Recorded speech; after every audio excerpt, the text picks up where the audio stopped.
党和人民风雨同舟，生死与共，始终保持血肉联系，是党战胜一切困难和风险的根本保证。正所谓，得众则得国，失众则失国。 That message was first recorded in the Book of Rites, written more than 2,000 years ago.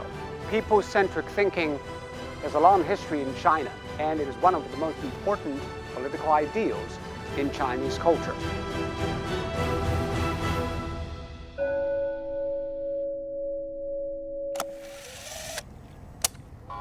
In 2020, the message revealed itself again in modern China.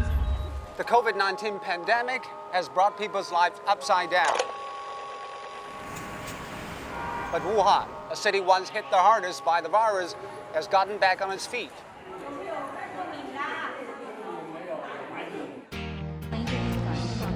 What have the Chinese done right, and how it is connected to their view on people and their well-being? Let's meet with Steve McClure from Wuhan University, who has been through it all with people of Wuhan in the battle against COVID-19. Hi, Stephen. Hello. How are you? Doing good, and you? Good to see you again. Nice to see you. We're talking about this people-centric philosophy actually originated in this book, the Book of Rites, 2,000 years ago in China. And it has been a supreme philosophy for many rulers, many generations of rulers here in China. But you have the same concept. Abraham Lincoln said, the government of the people, by the people, and for the people. That, of the people, for the by the people, and for the people. It was which people he was talking about. Yeah. I think that's it was decorative speech. And you think it is not implemented in full policies? No. So the people-centric principles is universal. I think that works. You know, I mean, that's the only way to have effective governance, really. I mean, the people are the country. I mean, if you don't take care of the people, then what do you have? Let's go back to 2020. What was life like? Well, we had the lockdown. Were you nervous back then? Not really. I mean, I didn't feel I was at a high risk. Did you get any kind of help from anywhere?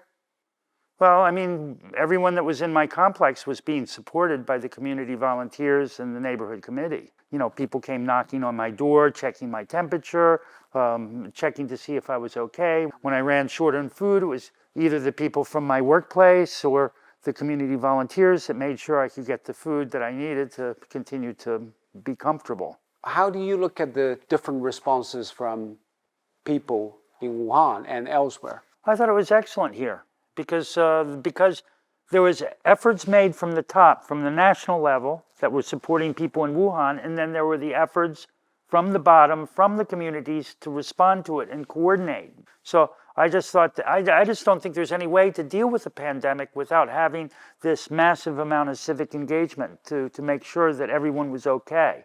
I don't see how anyone could do a lockdown like in Western countries without having that kind of infrastructure. Somewhere else in the world, for example, in your country, probably because of some of the lacks in efforts from the government. Well, that's what I think it's for, but I don't necessarily think that we did that effectively this time around. Something's missing if you're not talking about the people. Well, if you lose sight of that, then you're not doing anything. When you have everything break down into an adversarial conflict, then how are you ever going to reach the kinds of compromises and consensus to move things forward?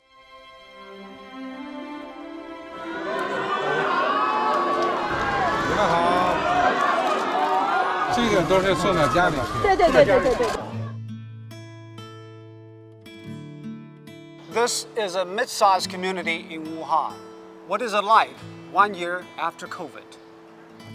恢复的很正常了，而且呢，社区呢在这1年里面也做了很多工作。我们心情踏实下来，也跟我们社区的那个工作者啊是分不开的。他们不辞辛苦，4点多钟就去拖菜。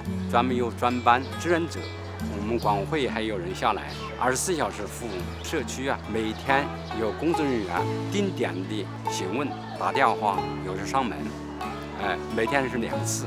大家都积极报名，维护我们这个小家，每天巡逻在门口帮忙值班。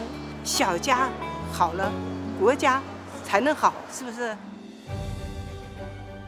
The people-centric philosophy has been taken seriously in China.